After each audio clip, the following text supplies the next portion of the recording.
3 തരം മഴകളെക്കുറിച്ച് പറഞ്ഞു. സംവഹന മഴ അത് ഉഷ്ണമേഖല പ്രദേശങ്ങളിൽ ഉണ്ടാകുന്നതാണ്. അതായത് ശക്തമായ സൂര്യരശ്മികളേറ്റ് ഭൂമിയോട് ചേർന്ന് വായു ചൂടുപിടിക്കുന്നു. അപ്പോൾ അത് വികസിച്ച് അങ്ങനെ വായു വികസിച്ച് മുകളിലേക്ക് വരികയും ആ വായു തണുത്ത് നീരാവിയായിട്ട് ഘനീഭവിച്ച് ക്യുമുലോനിംബസ് മേഘങ്ങൾ രൂപപ്പെടുകയും ചെയ്യുന്നു. അപ്പോൾ അത് ശക്തമായ ഇടിമിന്നലോടുകൂടി മഴയ്ക്ക് കാരണമാകുകയും ചെയ്യുന്നു. ഇതാണ് സംവഹന മഴ. സാധാരണമായി ഉച്ചയ്ക്ക് ശേഷമാണ് ഇത് പെയ്യുന്നത്. അപ്പോൾ ഇത് 4 മണി മഴയെന്ന് അറിയപ്പെടുന്നു. ഇനി ശൈലവൃഷ്ടി മഴയുണ്ട്.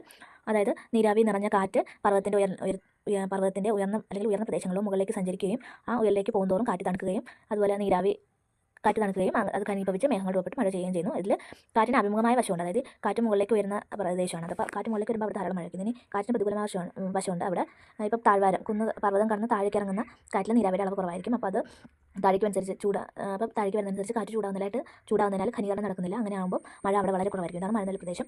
അതുപോലെ അതിനുശേഷം പറയുന്നത്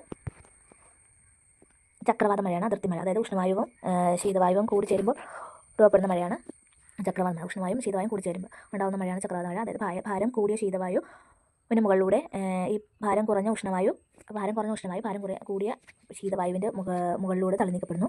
അപ്പോൾ അങ്ങനെ ഉയരുന്ന ഉഷ്ണവായു തണുത്ത് ഘനീഭവിച്ച് മഴയായിട്ട് പെയ്യുകയാണ് ചെയ്യുന്നത്. അപ്പോൾ ഭാരം കുറഞ്ഞ ഉഷ്ണവായു ശീതവായുവിന് മുകളിലൂടെ തള്ളിനീക്കപ്പെടുമ്പോഴത്തേക്കും ആ മുകളിലേക്ക് ഉയരുന്ന ഉഷ്ണവായു തണുത്ത് ഘനീഭവിച്ച് മഴയായി പെയ്യുന്നു. ഇതാണ് ചക്രവാത മഴ. ഇനി ചക്രവാത മഴയിൽ ഉഷ്ണവായു ശീതവായു സന്ധിക്കുന്ന അതിർത്തി പ്രദേശത്തെ വാതാഗ്രം എന്ന് പറയുന്നത്. അപ്പോൾ ഈ ഉഷ്ണവായു ശീതവായു സന്ധിക്കുന്ന അതിർത്തി പ്രദേശമാണ് വാതാഗ്രം. മിതോഷ്ണ മേഖലകളിലാണ് ഈ മഴ കൂടുതൽ കാണപ്പെടുന്നത്. അപ്പം ചക്രവാത മഴയുടെ പ്രത്യേകത എന്താണ്? മിതോഷ്ണ മേഖലകളിലാണത് കൂടുതലായിട്ട് കാണപ്പെടുന്നത്. പിന്നെ പറയുന്നത് മഴ അളക്കുന്നു പറഞ്ഞ മഴമാപിനി സമവർഷ രേഖകൾ. ഒരേ അളവിൽ മഴ ലഭിക്കുന്ന സ്ഥലങ്ങളെ ബന്ധിപ്പിച്ച് വരയ്ക്കുന്ന സാങ്കല്പിക രേഖയാണ് സമവർഷ രേഖ.